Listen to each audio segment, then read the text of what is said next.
Okay, so I wanted to put some music in the background, but uh, well, maybe I can, but concentrate better without it. Um, so let's talk about uh, these rappers. Let's talk about the Cassidy and Freeway battle um, that took place. Uh, they said that was a long time ago. It was an old battle, but I wanted to analyze it and I wanted to humiliate everybody, you know, and then explain why Freeway seemed to have lost that battle. And I wanted to talk about why everybody in that room is humiliated. And I'm going to humiliate everybody in the room and everybody in the world. And set everybody, I'm going to just humiliate everybody who's just not up on game. Okay. Number one, you know, Cassidy has seemed to win this battle. Now, let's not look at these two black children as Cassidy or Freeway. Let's look at them as a soul in the spirit and another soul in the spirit that are supposed to be pieces of each other, that are supposed to be brothers, because Cassidy and Freeway are truly one. They come from one God, and they come from one universe, one Father and Mother Nature. They come from Adam and Eve, and they're supposed to be in union. They're not supposed to be downgrading each other. Okay, that's why Freeway had a hard time because, but Freeway to me truly won the battle. From the first verse he spit, he spoke of his kids, and he spoke of some, heartfelt, true things, and he spoke of God, and he Freeways into the 5% of Muslim and Islam shit, and he's into godly Jesus shit. And Cassidy might be too. Cassidy spoke of God too. But the whole thing is that Cassidy is a professional battle rapper. He that's what he specializes in. You can't battle him if you don't battle his style. You can't Freeway use the wrong style of fighting with him. It's like if you're fighting a person who fights jiu-jitsu and then you try to fight with karate. You can't do it. You have to use the same style. Cassidy calmed down and just was saying simple punchlines that were catchy and witty. Freeway was saying too much, too fast, and that's not how you battle rap, because the listener, the onlookers have to understand your punchline. You can't just, Freeway truly won the battle on the first round because Cassidy said some shit as always. He's real clever and witty with his punchlines. And just heartless. So that's what the streets like. A nigga say anything to you to humiliate you and to make you feel small. And he specializes in reading a person's weaknesses and reading a person's disconfidence.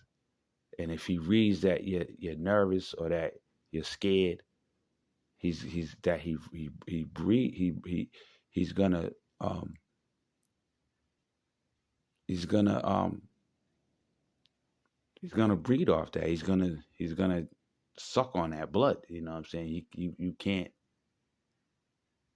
show any weakness or any fear or any insecurity with him because he can read it and then he taps into it. Then he starts spitting about that weakness. Okay, he can read you. Cassidy's a smart individual, but it's truly he's just a piece of God that has some gifts of intuition and has some gifts of being able to read someone who's really that dude or a person who is acting like they're that dude. And just because you got a lot, that didn't impress Cassidy because truly Freeway's the upper he's the big dog. He has the upper hand. He's the you know Cassidy's the underdog because Freeway's with a big record label, Rockefeller, and he's did you know been with bigger, he's had more success and been on TV more. Cassidy was at that time was even nobody even really knew Cassidy like that. He wasn't popular because Cassidy doesn't make songs that are commercial. He's a mixtape and underground to the core, so he didn't hit mainstream too hard.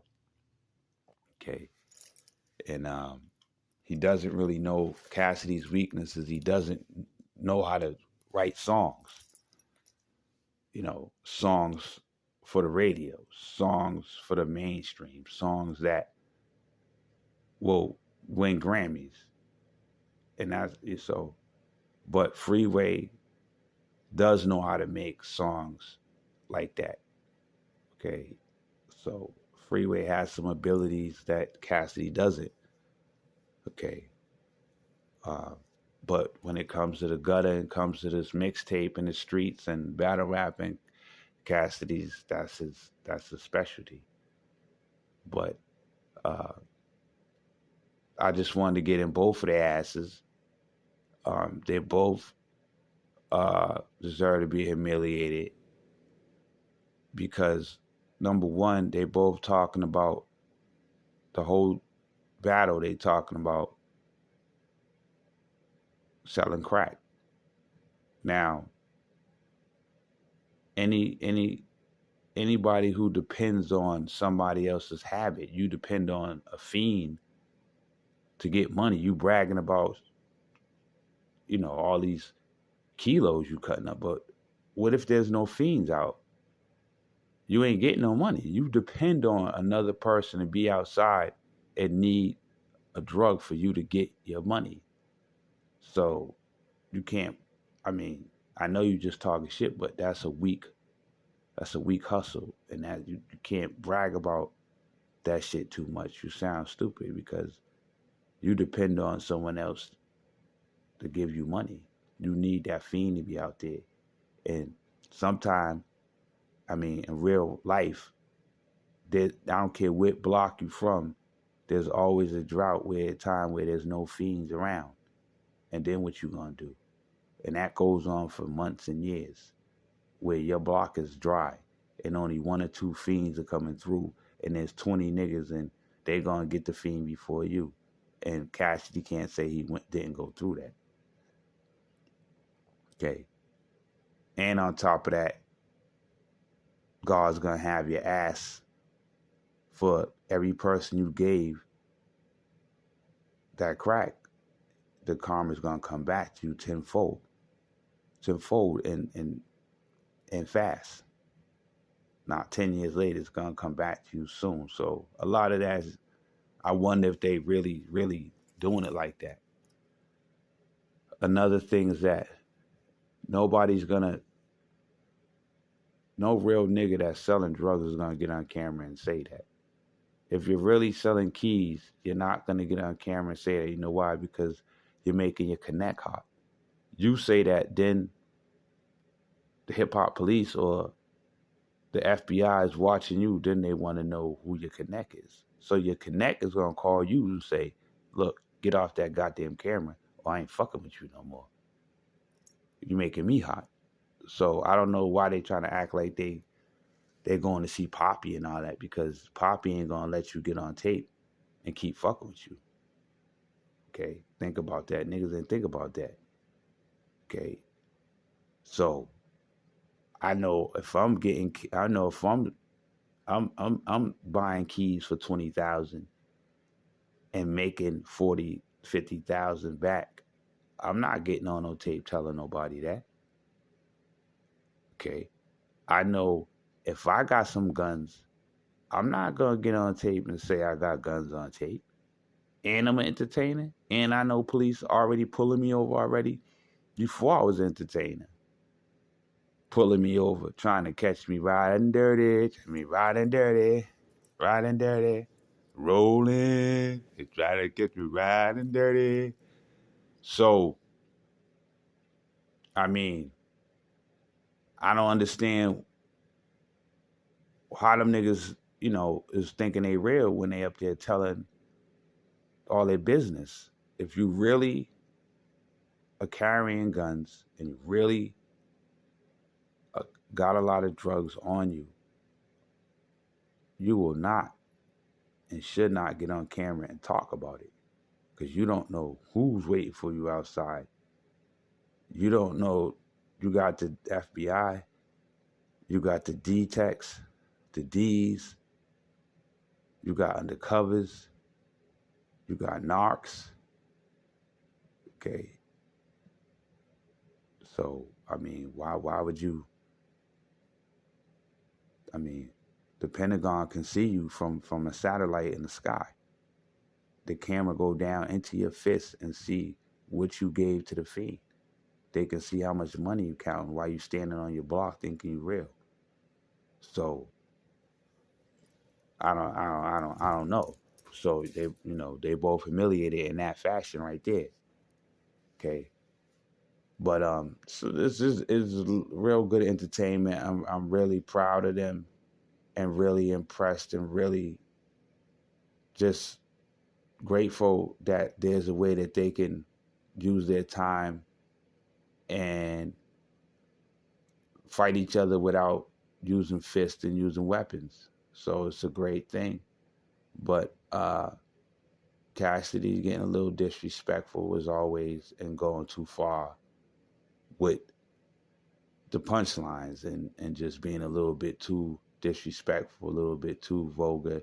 They're violating each other's space. They're in each other's face, and it's not necessary. I'm not gonna let nobody be up in my face like that. I don't care if it's that's the way they battle rap. All of them be doing that, but I'm not gonna let nobody. If I battle rap somebody, they're gonna be like at least 5 feet away from me. They're too close to each other. If you don't like each other, why are you all up in each other's face like you want to kiss? Okay, so the shit's silly. But I'm like I said, I'm proud of them, and they did a good job entertaining the crowd or whatever. I mean, they're both really talented lyricists. But I think Freeway truly won that battle from just the first verse he spit. But it seemed that Cassidy made a comeback in the end, as always, because he stayed calm and he stayed focused on finding weaknesses and insecurities in Freeway's demeanor and in his swag and in his aura. See, so when a real nigga senses another nigga's insecurity and another nigga's weakness of confidence is low, that's what that's the kill. Okay. And Cassidy has just punchline after punchline after punchline. It's hard to fight him because he never runs out of hot shit to say. A lot of battle rappers, they say some hot shit and then that's it. But he just gets better and better and better every time. He got more shit to say that is like, wow, where did he get that line from? So, but Freeway need to slow down and battle him in his style of fashion. You know, if he's saying, I got stupid lead and I'll crack your head, then Cassidy, the Freeway got to do the same thing. He got to calm down and flow in his demeanor and not all that fast shit, because that's how he beat him. He calmed down and he went slow, and he was just saying simple metaphors, nothing that crazy. But I mean, everybody could hear the punchline. Freeway was saying a bunch of hot shit, but he was saying it too fast, and he was using that style that's not battle rap, and the people and it doesn't sound like the crowd can't hear the punchline that he's saying. He's not even using punchline. He's just mumble jumble. Hit him in the head, get it in his head, and he's just, and nobody can hear what he's saying. So that's how he lost. But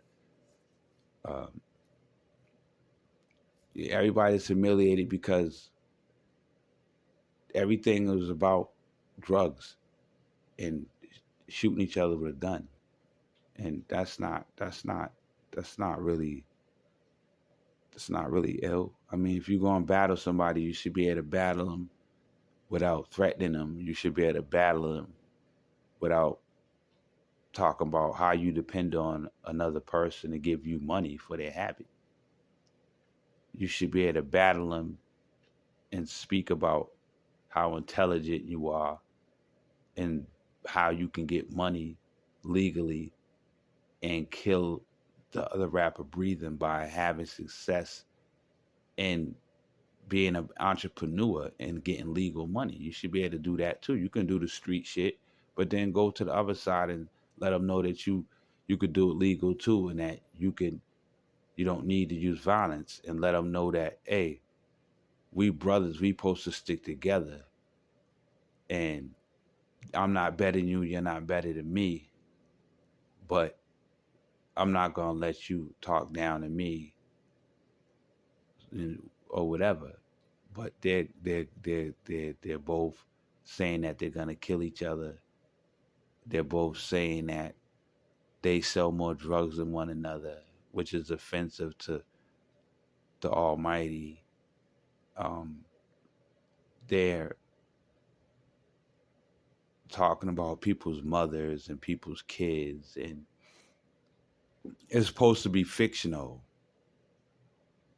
not actual factual, but when you say that, it gets personal, and there could have been some punches thrown. But see, that in the battle rap, the rules is you can't take things personal because it's rap. So that's why no punches was blown, because it's already rules that, anything goes with what you can say. So that's why they was getting out of order like that. But see, you got one spirit and one soul that truly is positive and truly is on some Malcolm X Muslim shit and uniting. So it was harder for Freeway to be violent and be disrespectful and be rude, because his heart's truly with God. Whereas Cassidy don't give a fuck. Cassidy's just cold-blooded, do anything, say anything to win the battle, and don't give a f about your fam, none of that. And so Cassidy could read that Freeway had a conscience. He could read that Freeway had morals. He could read that Freeway didn't have confidence in his own flow, because the stuff that Cassidy was saying, the crowd was enjoying what Cassidy was saying, and Freeway let that diminish his confidence. That's why he lost, because he let the crowd's response to Cassidy's blows make him confident, when he should have just stepped back and came up with a new style to fight Cassidy with. But it's not his fault, because the universe, number one, gave Cassidy more power because Cassidy's smaller physically. He's little. And so Freeway's bigger, and Freeway is more successful and was probably older than Cassidy, and so they gave Cassidy more power. It's not even God, it's just the spirit. That's how the spirit is. If the little brother or the little sister, they're gonna give them a little bit of power to be able to fight the older brother, because the older brother's older and bigger and stronger. So they're gonna give them a little bit more. They're gonna basically the universe put Cassidy in a dream to win, because he had less. Okay. And Freeway's with that big label, and Cassidy wasn't. And so, that's one. And number two,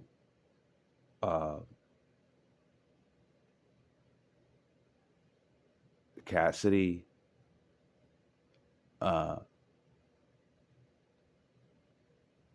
is basically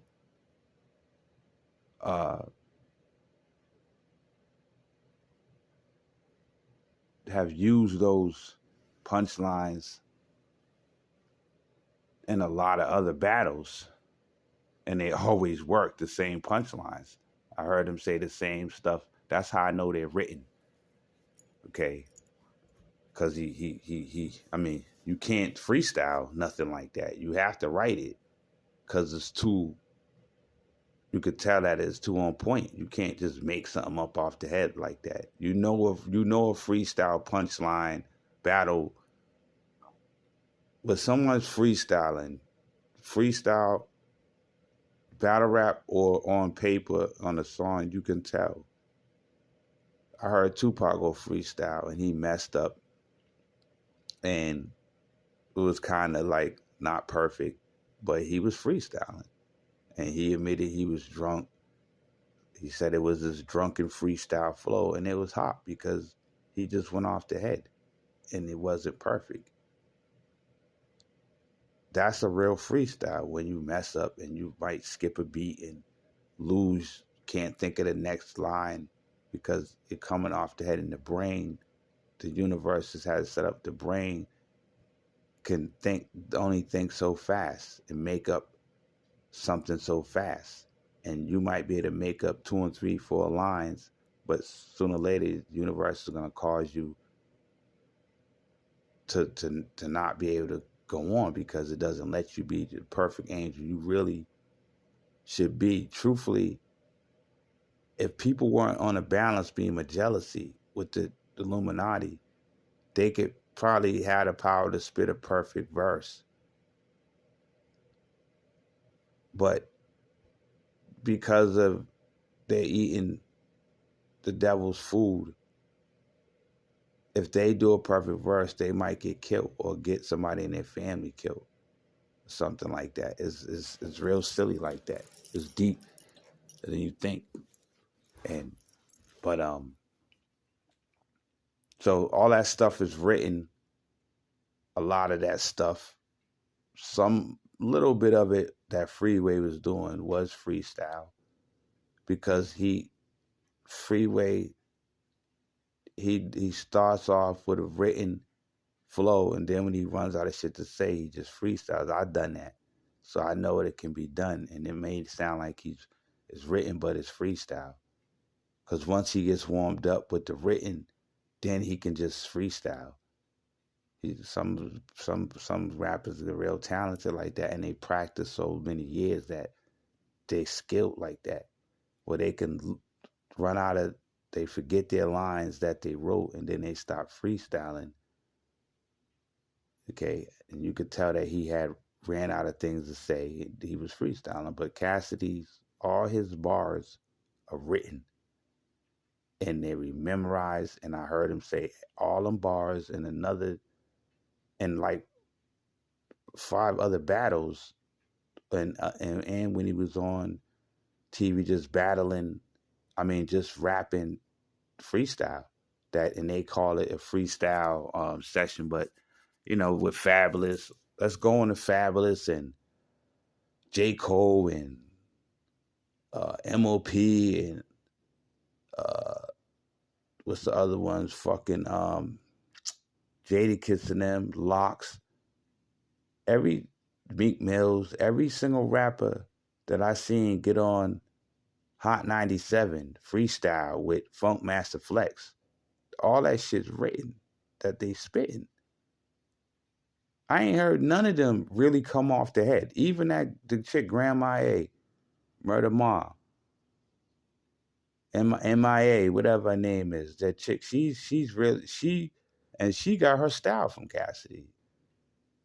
Okay, she sound like a female Cassidy with them punchlines. Okay, whenever you hear a person say they freestyle and you hear them do punchlines are written. You can't freestyle punchlines. Punchlines are thought out, well thought out metaphors. A metaphor has to be created through the mind, because you have to, a metaphor is the similarity. You say, I got more bricks than syrup got pancakes. You have to think about that.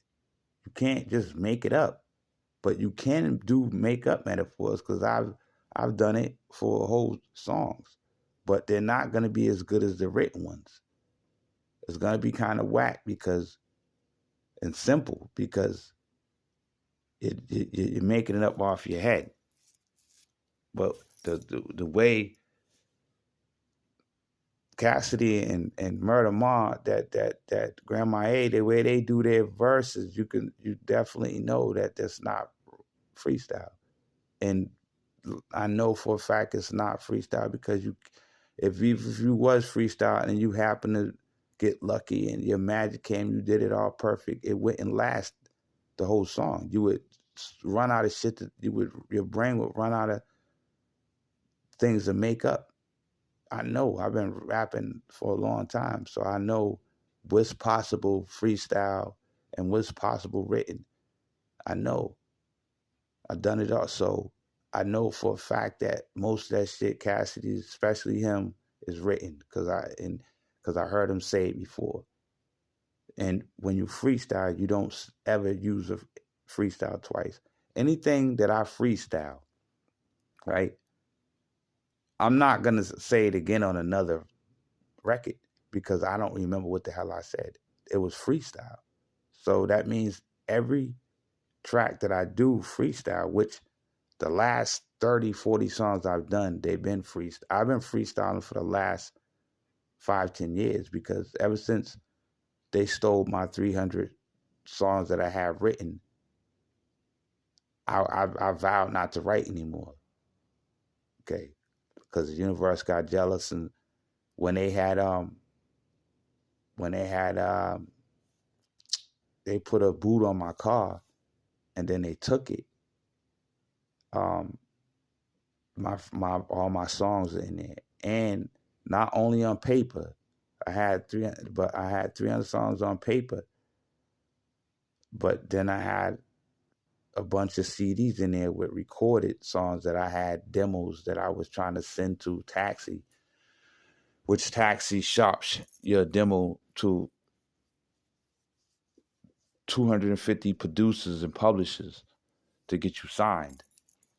And I was trying to do that.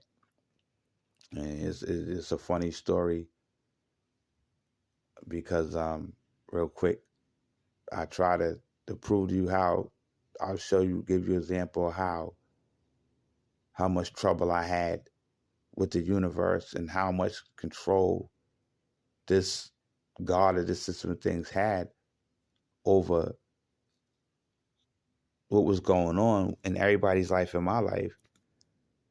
As much as I thought my fiance loved me, I mean, she was giving me $100 every day in cash. But when I asked her to help me do taxi, and I needed her credit card because I didn't have the right kind of credit card, I had the money, and she wouldn't let me. She wouldn't help me. She didn't want. I mean, any other thing she had given me credit cards with $4,000 on them, and let me have them. I brought our wedding ring, her ring with our engagement ring with her money. So why when I ask you to help me do the taxi, you talking about you want a house, and you want me to help you get a house? You've been saving for a house. So if I'm trying to get a record deal, why wouldn't you help me? See, because she was a demon. Okay. Okay. The Illuminati, she was an angel until I said that I wanted to send my demo. Because the Illuminati knew how talented I was and knew that I would definitely get signed. The first A&R from Disney or AMC Records or Atlanta Records, any A&R that would have heard my demo, and they only allow you to send one song at a time.